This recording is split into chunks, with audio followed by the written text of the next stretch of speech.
Bertempat di Taman Gergunung, Klaten Utara, Klaten, beberapa pemuda pecinta binatang membawa hewan piaraannya, tidak hanya ular piton dengan ukuran besar. Para pemuda yang sebagian besar tergabung dalam komunitas Ekhirek Klaten ini juga membawa biawak, bahkan anak buaya. Para pengunjung Taman Gergunung pun tidak canggung untuk bermain dengan hewan dan bahkan banyak yang menggendongnya sambil berfoto.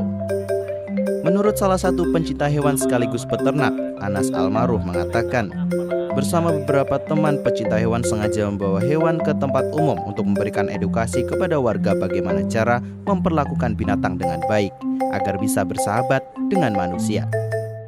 Edukasi untuk sama warga-warga di sini. Gimana ya cara penanganannya gitu.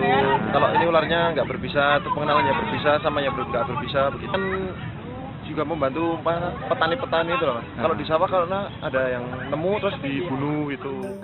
Kini Anas sudah memelihara 9 ekor ular piton berbagai ukuran dan jenis.